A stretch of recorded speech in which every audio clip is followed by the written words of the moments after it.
Pemirsa, kita lanjutkan diskusi kita. Kayaknya panas juga soal RUU. Pak Mulyadi, saya mau tanya tentang rancangan KUHP. Bagi saya sebenarnya banyak perubahan yang terjadi. Walaupun di masyarakat yang menonjol itu soal zina, homoseksual, soal santet. Tapi di sini banyak hal yang diubah. Tapi yang menarik bagi saya, perumus KUHP ini agak terlalu menyandarkan kepada reaksi masyarakat. Sampai-sampai hukuman mati pun bisa ditunda kalau reaksi masyarakatnya berkurang.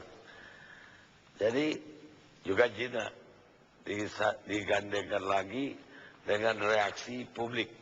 Artinya delik aduannya dulu yang berhak mengadu suami atau istri 284 KUHP.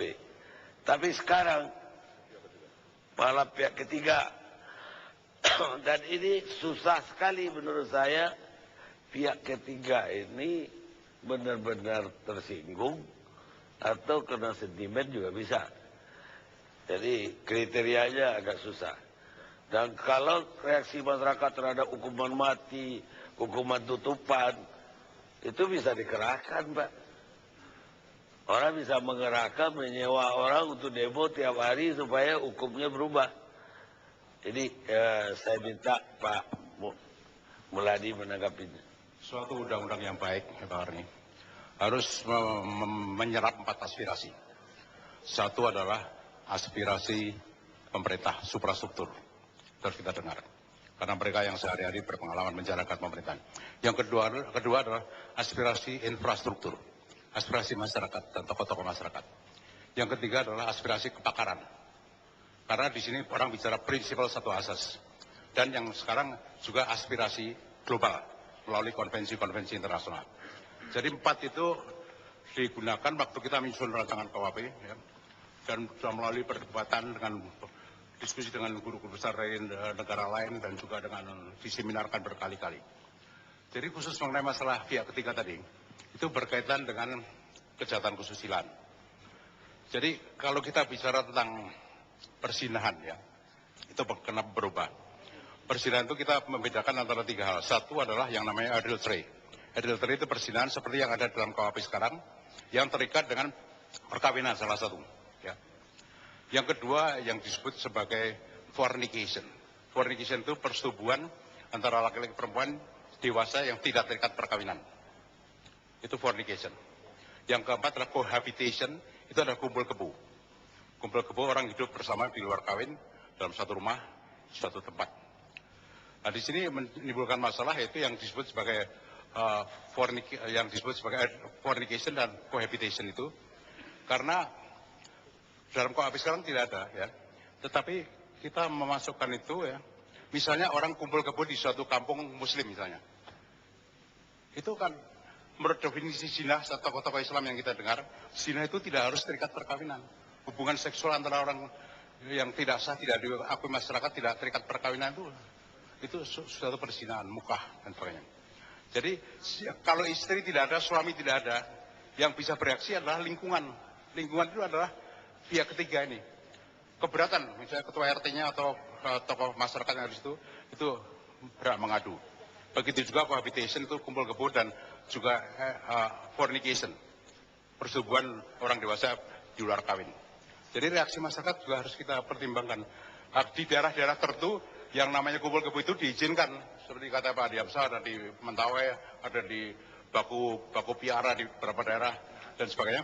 Itu mereka tidak apa-apa, biarin aja. Tapi di masyarakat-masyarakat yang menolak itu, mereka berhak untuk mengadu sebagai delik aduan. Sebagai delik aduan. Ini jalan keluar, jalan tengah. Jalan tengah. Begitu juga pidana mati.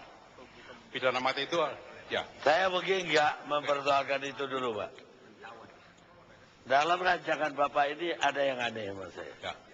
Artinya orang yang sama-sama tidak terikat perkawinan, melakukan hubungan badan, bisa terkena perzinahan. Ya. Tapi orang dewasa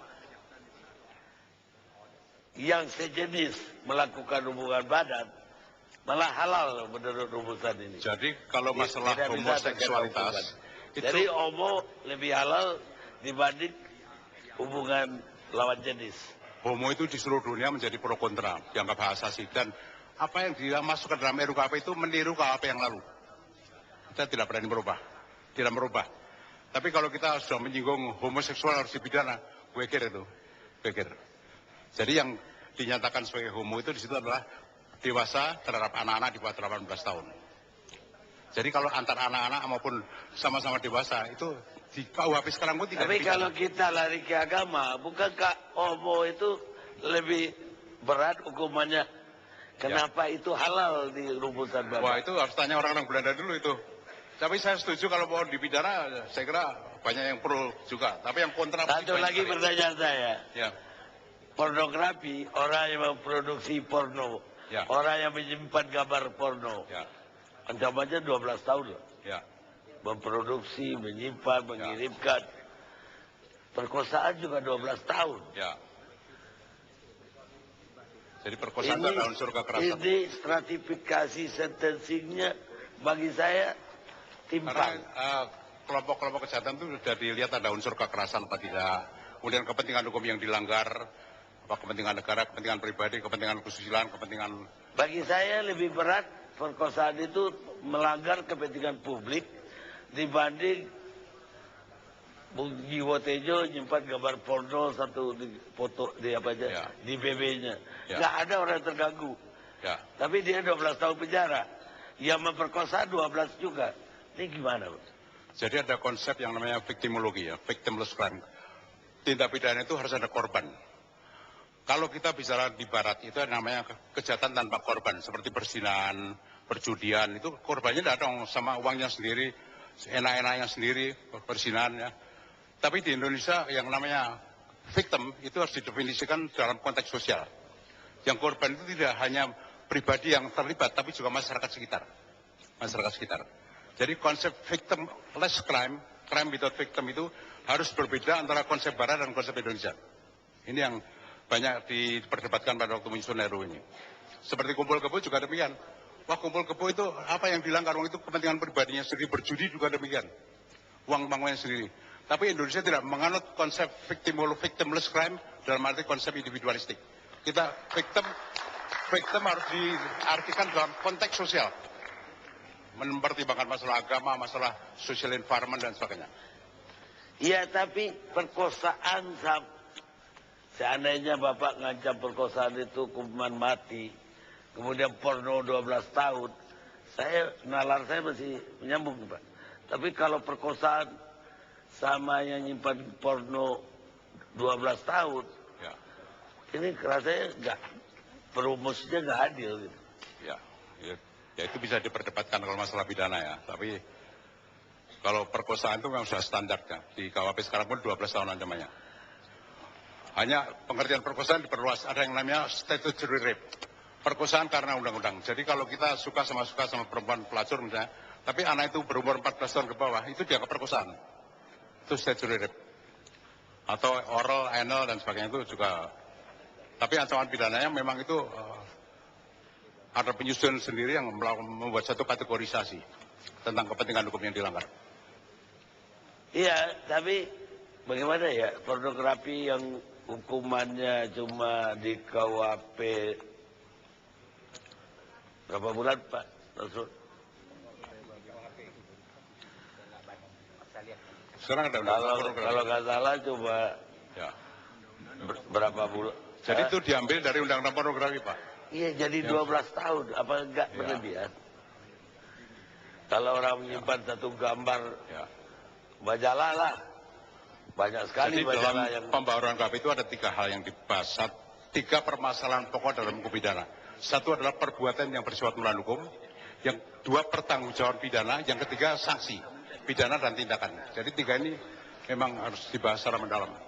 saya mau kasih dari dulu deh, supaya jangan aja saya jadi penanggap.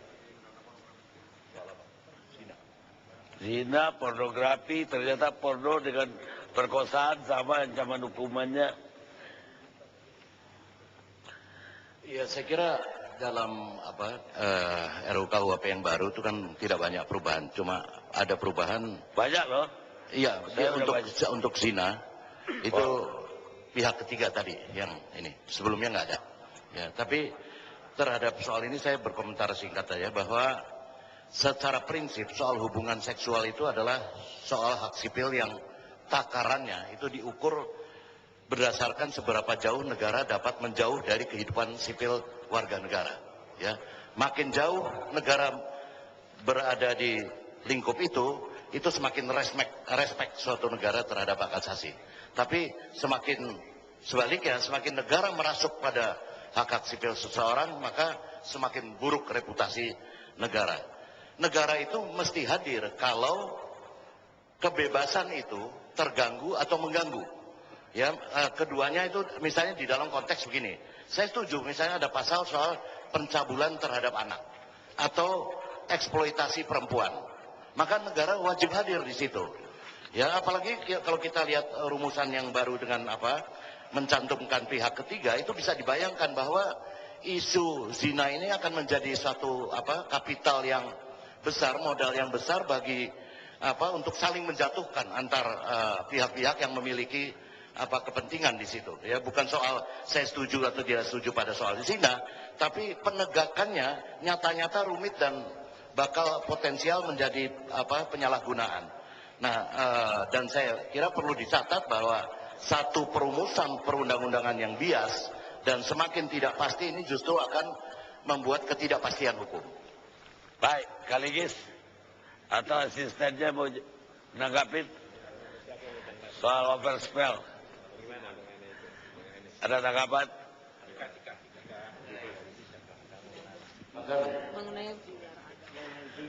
Mengenai persinahan, ya agama kan melarang, Pak.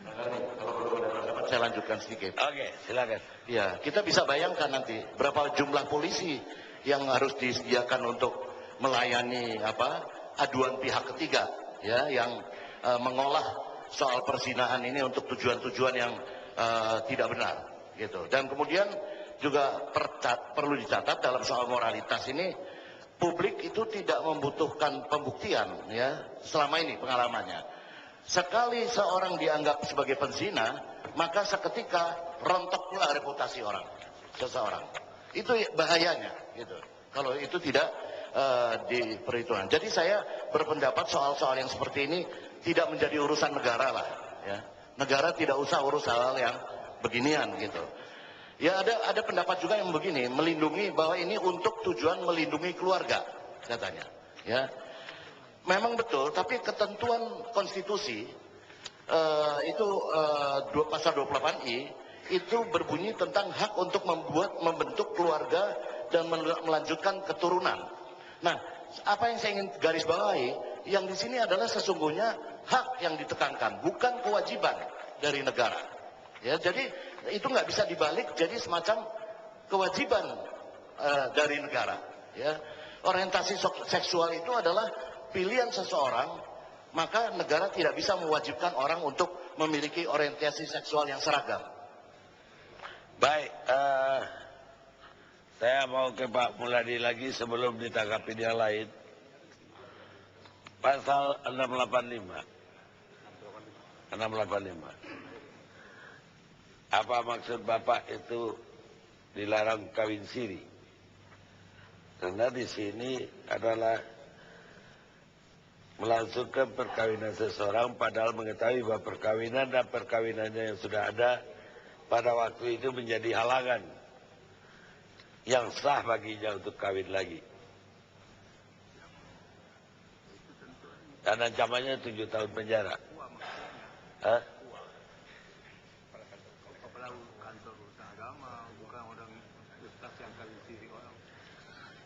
Apa apakah orang yang cukup ke kadi kawin siri?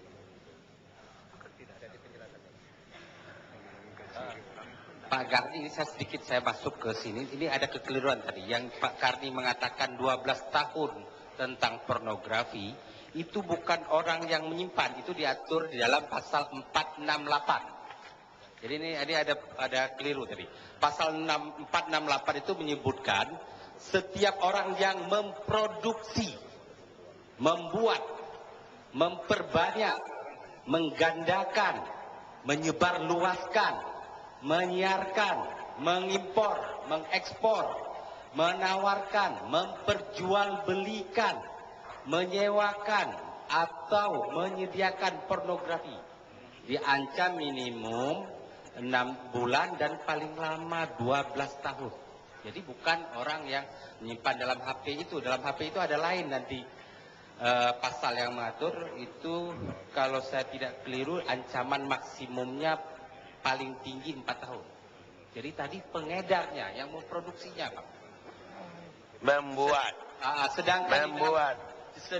Sedangkan di KUHP lama itu diatur kalau orang yang menyimpan 1 tahun 6 bulan. Ini Ya. kalau dia membuat. Nggak, itu bisa ancaman untuk Ariel pun jadi 12 tahun. Ya, karena dia membuat, Walaupun- mengedarkan. Ya, itu bisa seseorang memotret dirinya. Ya. Dia membuat loh. Ya. Dan itu 12 tahun. Bisa. Kalau KUHP 2 tahun. Ya tadi yang saya tanya Pak,